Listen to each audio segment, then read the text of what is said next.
editing the podcast. I'm one ant fuck rap dude. It's hard. I can't fucking ant. It's hard. That could have gone worse. I remember that being worse. Do you want to fuck somebody's mama instead? Yeah, let's fuck this guy's mama. What's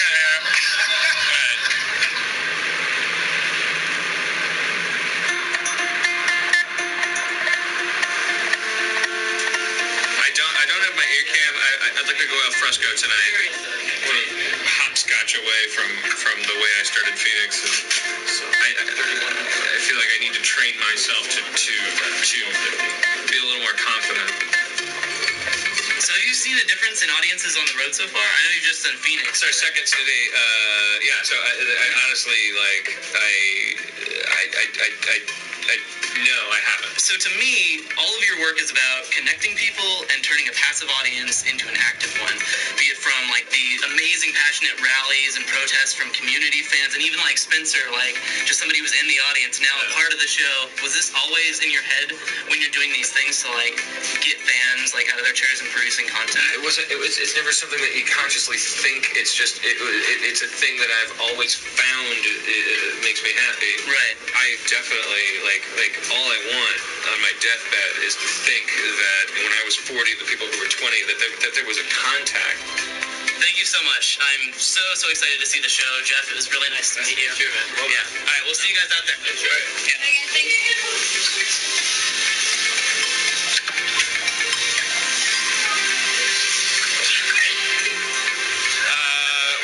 Great time in Phoenix. We learned some painful lessons, mostly about myself. They were good people in Phoenix. They loved me, and I flung myself onto the sharpened rocks of my own self-hatred. And you know, like in a regular show, like a comic would come out and go like, "Hey, knock knock, who's there?" And then there'd be a guy in the audience would go like, "You suck." You know, that's the dynamic. Is like that's what a heckler is or whatever.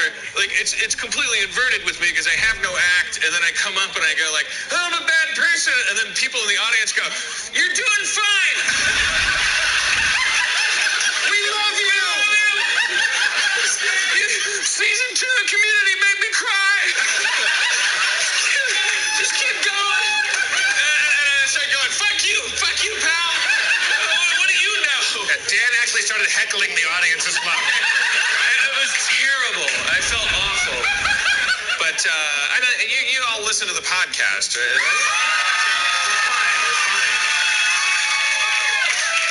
Also, the thing I decided backstage, based on the way things have been progressing, like I want to bring Spencer up right away, not to play D&D necessarily, but Spencer Crittenden. He's in national prison. And yes, he looks exactly like you thought he would.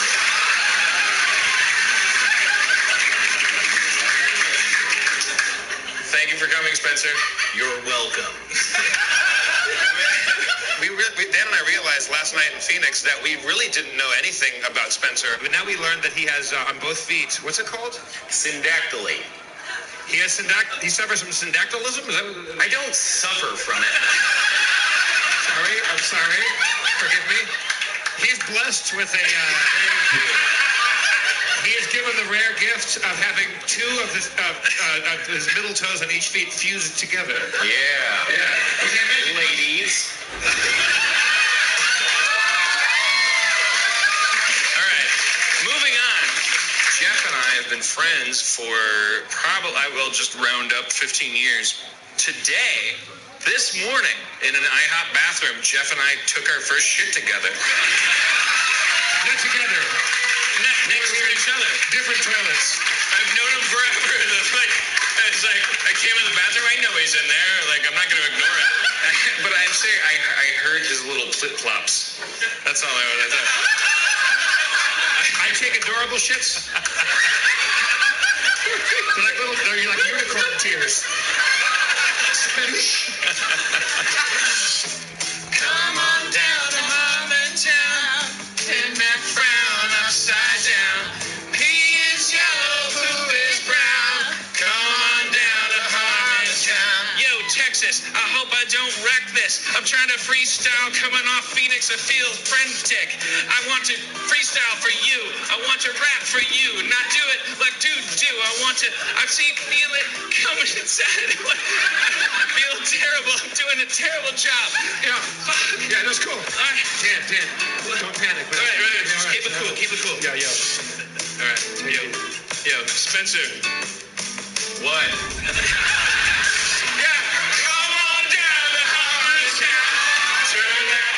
We've asked ourselves what the point of Harmontown was. Dan's never really had a good answer for it yet. We love you. You guys are amazing. I think the message is making itself really clear. I think it's that idea of trust, of free fall. Throw yourself out a window. Don't know what's going to happen. Don't look ahead. In this, nothing can go wrong because it's nothing that we're doing. Do you like the show? Yeah, it was awesome. Very cool. It was great. Awesome. I'm going to stay here. We're not leaving Austin. Thank you very much for your show tonight. Thank you. Great show. Drive safe. Thank you. Hello. I'm also from Milwaukee. Oh, shit. Yeah. Thank you so much. No problem. Great show. Yeah. Thank you. Thank you. We're rolling? Can I go shoot Dan taking a shit right now? We'll buy you a drink. Yeah. Of course. The answer is always yes. How do you hold this? It's recording. Where do you? I'm taking my 5 Wait, shots. how do you hold this? Like here? No, put your hand in here. Whoa. What in the... Welcome to Harmontown. Words might fail to circumscribe the lesson I learned in Phoenix, but it's a little bit about adapting to a new principle, which I think is, I thought this was going to be about me getting better and better at doing a show. Dan, do not blow this one. This is a biggie. It's become about me dealing with the fact that I don't need to have one. Can we close the door? Can we get some privacy in here? So Harmon, have you taken a shit?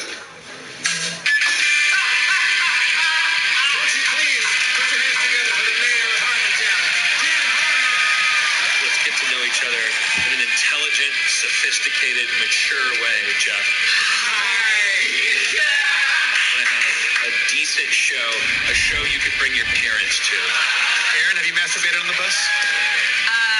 Hesitation. Here, this will help. You wanted to see it. I began this with...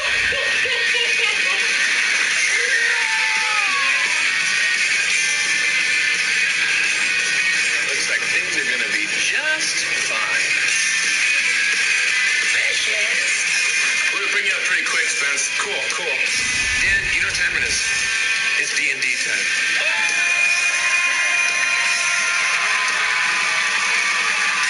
Why are we up here and why are you back there? This whole thing is fucking backwards. Rocky? You don't know the half of it. I just want to, burn down the White House. Good night, everybody. Thanks for coming.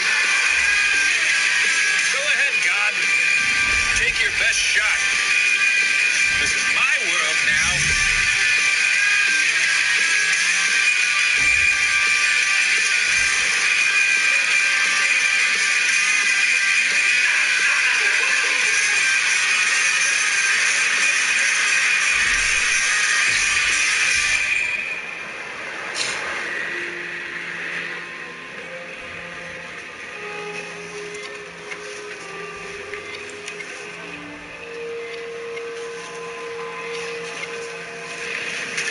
Sleep okay? Yeah. Too well, I guess. I was hoping to get some work done before I got there. I'm in big trouble right now. I'm supposed to be working on my CBS pilot, and then I have a Fox pilot I'm supposed to be writing. And if they saw what I was doing right now instead of writing it, they'd be very upset with me. I should have been done with both of those things far before this tour started. I took work onto the bus with me, and it's torturous. It makes me feel like a little boy that didn't clean his room. It's awful. But it's what I deserve.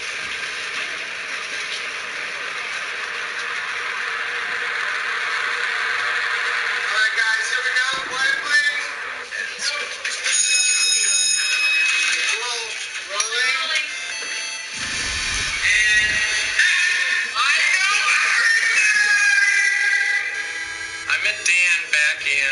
holy cow, I think it was probably 91.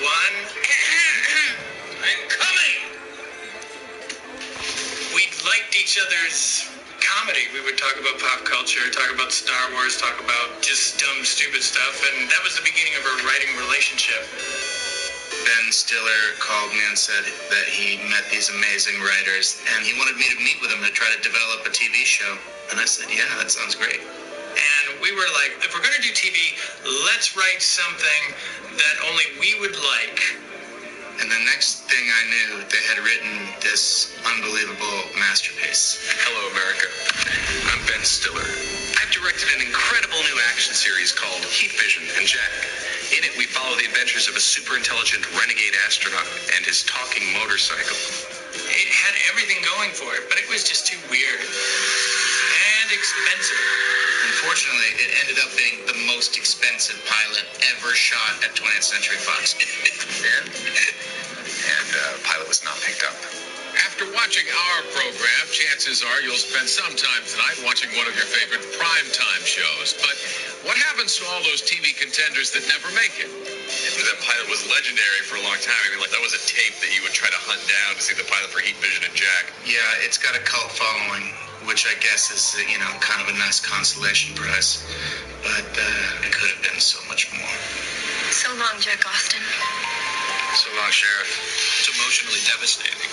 I was wiped out.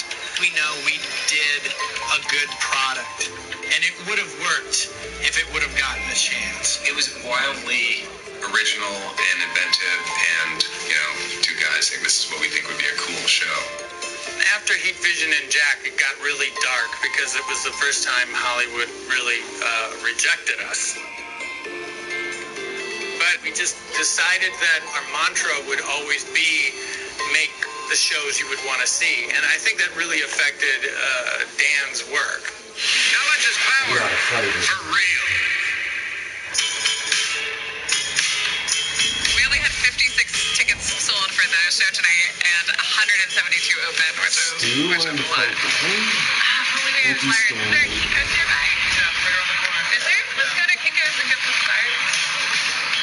What am I doing? Here, pull up a chair. What's my motivation? Alright. Excuse me. You're not familiar with this moment yet? Okay. Windy. Take it, Rhode Island. Already flying. Do you guys want flyers for a comedy thing? Nope.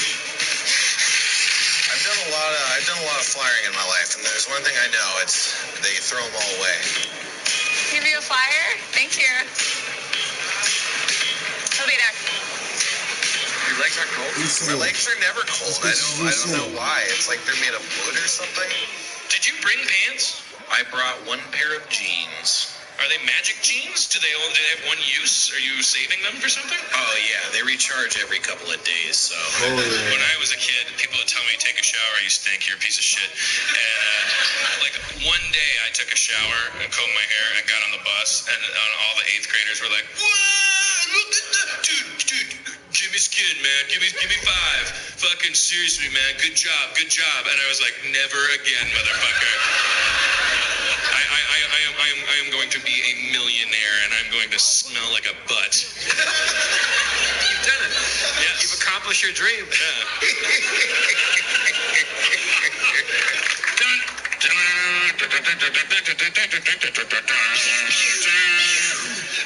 It is a dark time for the rebellion. Gary Busey's in Star Wars. Surrender your lightsaber, Darth Vader. There's something you need to do to understand the way the world works. You're fucked up. That's a very interesting phrase. People usually speak of being fucked up. So it makes you wonder why the world's fucked up. So their polarity is you should have worn a helmet. I do. All right. Star Wars Gary Busey. What does it say? Silver Staff of Silva? Yeah, Silva. Do you remember that thing that you climbed up out of the hatch with? Right. Yeah, so it's a long pole. If you learn that if you tap it against something, it gets longer, and there's a button that you can press on it. Press that button. I press the button. It gets stuck. What do you mean it gets stuck? It gets stuck. Oh, the button does? Try to unstick it. I tap the staff on the... It's stuck.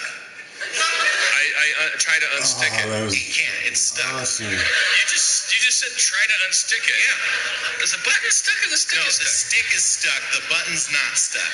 Unstick the stick. All right, so I push the button. It becomes unstuck.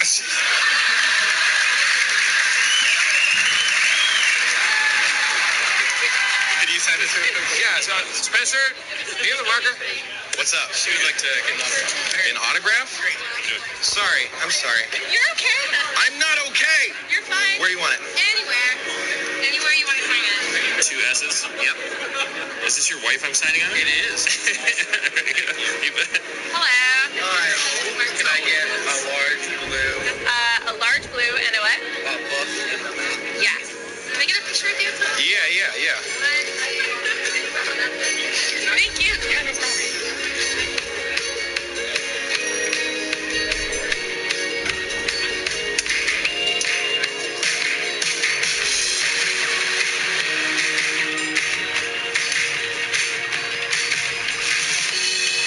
Okay. So what heading am I under right now? All These are things? all different those are wondrous items. That's a type of magic. Are you knowledgeable about those? What is the Nulzer's marvelous pigments? Oh, those let you draw things and then they come to life. Like if you draw a birthday cake, it would be a real birthday cake. I love it. You're great at rolling with the punches, and then whatever we say, like you go, yeah, I will amend the universe based on what you do. Well, that's the thing is that D&D is like collaborative storytelling. I just come up with ideas. Okay, so like literally Admiral Darkstar, when Dan and Greg and Jeff were playing, you guys were harping on the fact that he wasn't like an admiral of anything, so I revealed that he had ships, and so I decided that since there was this guy and he had ships, and he was after these things the year after, and also he said he was going to destroy the planet, he should come back. So he came back with his fleet. So our bullshit is affecting the way that you create. Like, Your bullshit is the adventure. see, that's what I don't know until just then. I love it. I like to be the first one to check in. You notice I'm the first one off the bus. I like to get my key the first, go up to the room, get my act together, find out where I want to go eat. You learn new stuff about the city, and let's go.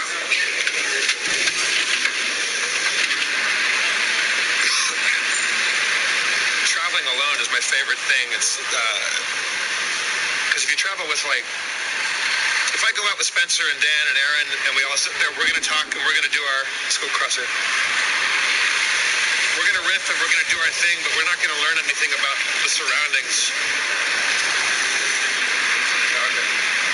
My mom was my stage mom.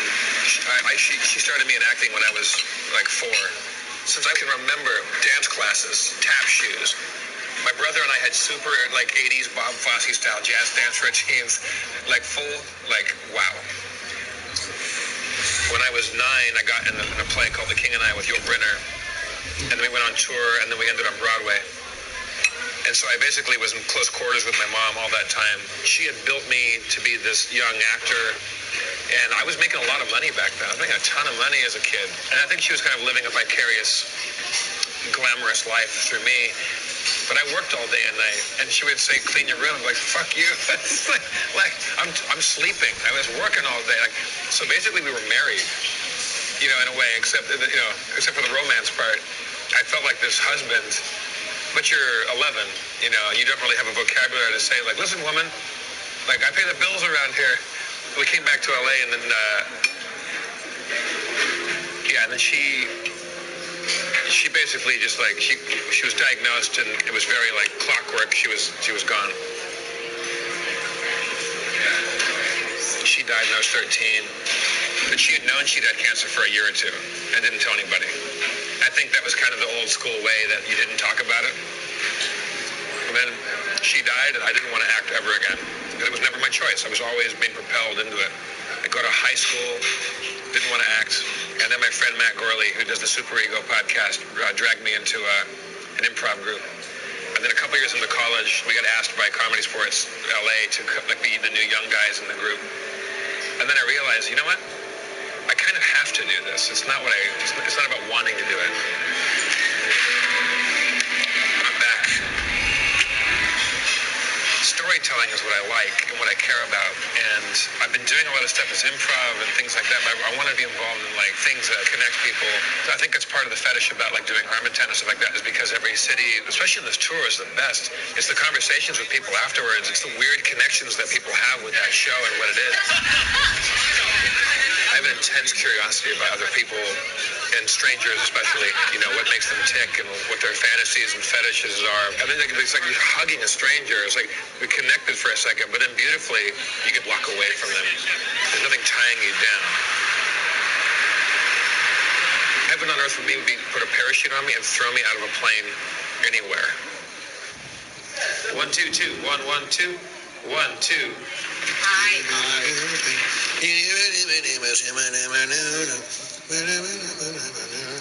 An actor prepares, you know.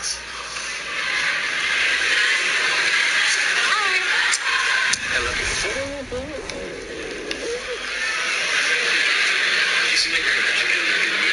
I know, it's weird. I'm very giddy. Yeah. In an obnoxious way, right? That's so much. Yeah.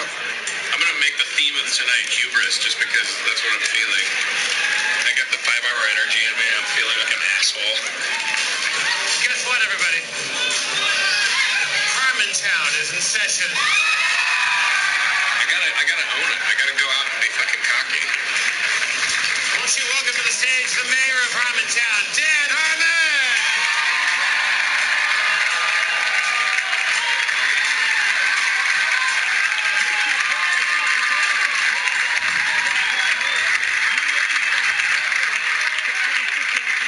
I haven't asked this, Dan. You got 2 new shows in the works. No, I don't. Well, you have a CBS show and a Fox show. I conned 2 giant corporations into giving me a great deal of money. Okay, thank you for all the money, guys. When you get me done with the script, dude, I'm so fast and fucking crazy. It only took me a week to write a Community episode because it had to be done in a week, and I had 20 people helping me. As far as I can remember, I'm a really fast writer. I can't remember past 2.5 years because I'm always high. Let's see, just unbutton my pants, put on the internet. 30 days later, almost finished. Oh, it burns. Oh, the creative process. Hey, CBS, guys, it's almost done. What the fuck? Like, CBS, Dan just made a jerk-off motion, if you're listening on the podcast. He stuck his tongue out and made a jerk-off thing.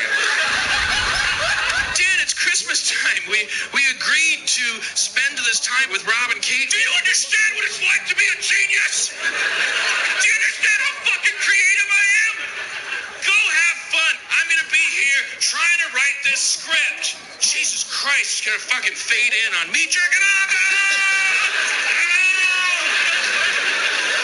In a world where both of your shows get picked up, and now you're forced to be a guy that you can't do both, but let's say that you could. Let's say you were the showrunner and creator of both a CBS multi-camera show and a Fox single-camera show. Would you get fired off one or more of them?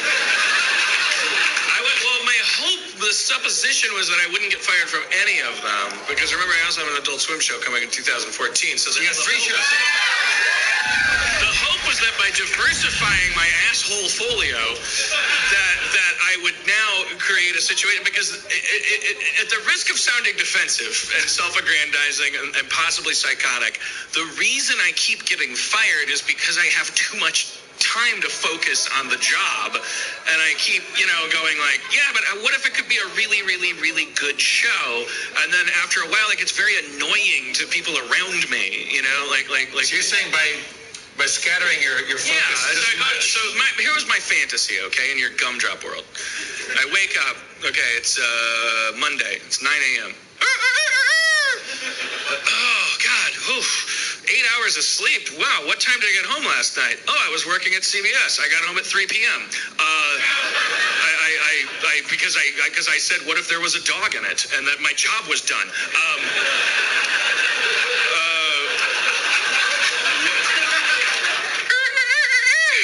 It's 9 a.m.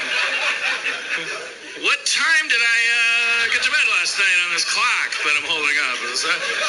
Got home at 3 and made love to my girlfriend, who I'm able to maintain a relationship with while running 3 shows because I'm able to get an erection because none of these 3 networks are run by a Bob Greenblatt. So my dick gets hard mysteriously out of nowhere. I'll just be sitting around and my dick will get hard, and blood is allowed to go into the little valves.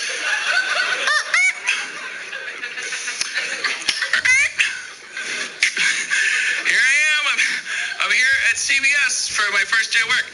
What's going on, Gary? Fuck.